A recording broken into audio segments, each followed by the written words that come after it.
So thank you very much, President Lagarde, to have the honor to be in our podcast MoneyBar, the main podcast of financial literacy and investment in Portugal. Congratulations, by the way. Thank you very much. Thank you. I would like to ask some questions about the moment we are going through. And do you feel that at this moment that we have living through unstable times, inflation has become unpredictable? And what do you believe has changed in how ECB is adapting to these new environments? You know, I think there is one thing that is stable and solid, and that's the determination of the European Central Bank to keep inflation under control. And we have decided for ourselves that the price stability was no more than 2% inflation, medium term, sustainable, and we are at 2% inflation at the moment. And we have, to that effect, reduced our interest rate, which is surprisingly at 2% as well. So we are 2% inflation, 2% interest rate.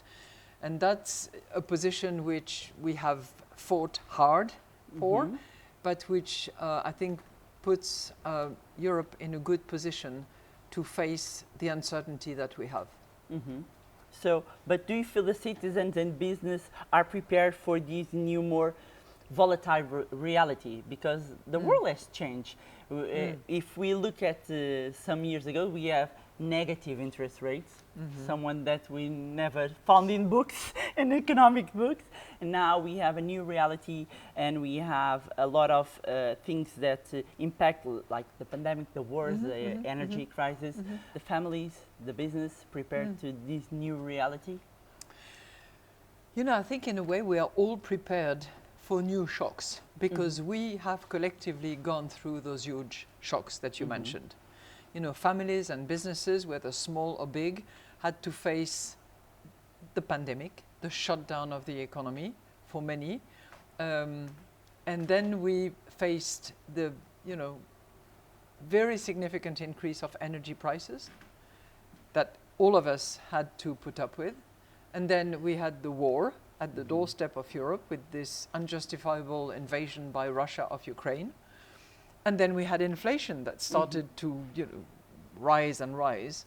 So I think the fact that we have gone through that and that we are still resilient and in a recovery process is a good indication that we will face new shocks, we will face uncertainty and predictability with some training, if I may say. We have gone through a lot, and I think one of the bright spots that we have currently in Europe is that the employment situation is strong. We are at very low unemployment rates, and in pretty much all member states of Europe, people are in a job, which is a good element of stability for families. And how does financial knowledge and financial literacy impact the economic stability of individuals and families? So understanding the basics, you don't have to be a rock star of finance or a brain surgeon of portfolio management, but understanding the basics of a budget. How much do I have? How much do I spend? How much do I save? Do I consume? Do I invest? What are the saving rates, opportunities? At which interest rate do I finance a mortgage if I want to buy an apartment?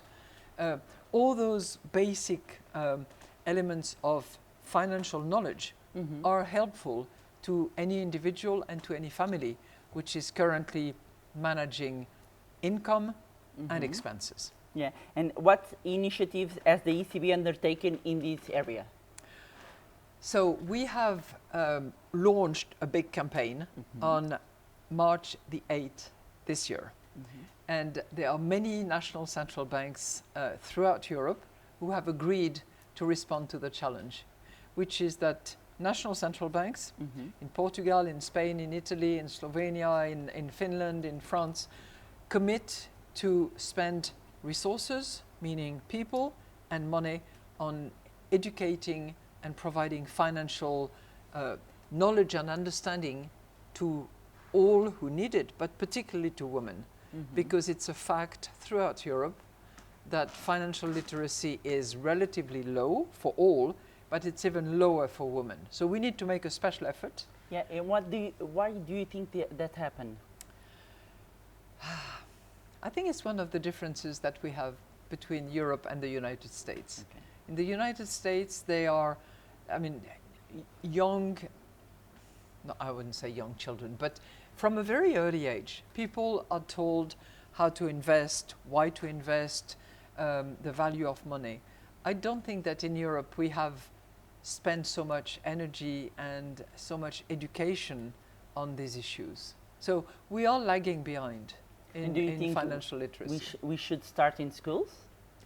Yes, I think that the basics of economics, the basic of finance should be taught in school. Yeah, absolutely.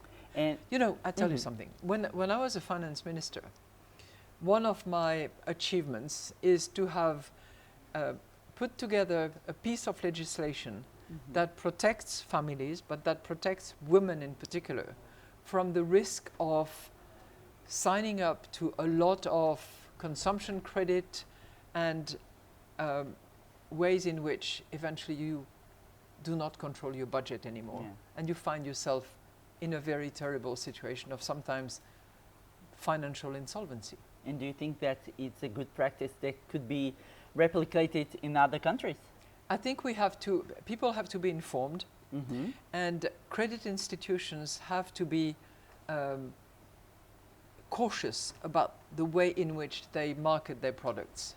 They have to be attentive to the situation of people. And how do you think we can manage the fraud? Because nowadays it's a problem. It's a huge problem. The social network is a very good thing, but it could be used for bad things. And how do you think what we can do to I think each and every one of us, we have to check, verify, challenge. Because there are lots of attempts to convince you to invest in something which is completely fraudulent. So check, verify, and challenge. And Portugal ranks among the lowest in the European Union in terms of basic financial knowledge, according to Eurobarometer 2023. How we can change that? You mentioned some points, but how we can change this? I think start early. So in school, there should be programs that kids can learn from and be better informed about. And you can really do it, it doesn't have to be super sophisticated. It can be relatively basic. It can be presented as a game, even a video game, so that people appreciate that when you borrow money, you have to pay back. When you borrow, you have to be selective about which interest rate you will serve. How you can manage a budget depending on the income that you get and the expenses that you have. Lots of things that can be pretty simple, straightforward, but that educate the reaction later on in your adult life. So I think starting early is a key principle, making sure that institutions act responsibly and do not take advantage by abusing the illiteracy of some people, and focusing on women. Picking up that point of here we are, two women talking about financial literacy, but you are a role model. And you are a role model for a lot of young ladies also. What advice you will give to younger women that are starting to manage their finance, what they should do to, let's say, not go to this way that unfortunately we've been through until this time of managing not so well our finances? What advice do you give to young ladies? I would say, first of all, learn how to be independent. And independence starts with financial independence. So earn your own income, get a job, and do not rely on other people. And have confidence in yourself. Don't, again, rely on other people and do the sort of check, verify, and challenge by yourself. Yeah, those would be the two key recommendations. And how would you like your time in ECB to be remembered? Oh, having delivered. You know, central bankers have a mandate, and our mandate in Europe is price stability. As you said, we started off negative interest rates, very low inflation for a long time, and then one shock after the other, inflation skyrocketing. And so we have gone through the whole roller coaster of low inflation, high inflation, bringing it back to target. And I think we are now at target. And we have to just maintain that situation and be prepared for future shocks, because there will be future shocks. So what's your message to the families that are listening to us? So we have inflation at 2%, interest rate at 2%. We will have more surprise, or we can count on stability from now on? I tell them that they can count on the European Central Bank and the whole system of central banks, including the Central Bank of Portugal, to do the best that we can to make sure that price stability is maintained. But we cannot control shocks that will necessarily, affect us in the future. There will be shocks. That's life. And what would you like to see achieved in Europe in the next 10 years regarding financial literacy? A significant improvement in financial literacy, a better union in terms of flow of money and movement of money, so that we can invest in companies, we can develop the talent that we have in Europe. That is called capital market union and banking union. That's great. And President Lagarde, I have a quick quiz, 10 quick questions, more personal. Let's start. First, what did you buy with your first paycheck? Do you remember? Probably a pair of jeans. What's the best investment you ever made? Education of my children. Great. And what's the worst investment you ever made? Buying a boat. A small sailing boat. That was a disaster. Yeah. What's the one type of purchase that always make you lose your head a little? I have to confess, fashion. What's the one book you think everyone should read? The Bible. What's an unusual habit or thing you enjoy or do? Eating a grapefruit every morning. And what's the one item you will never sell, no matter what price? Family photos. Okay. What's the best purchase you have ever made for under 100 euros?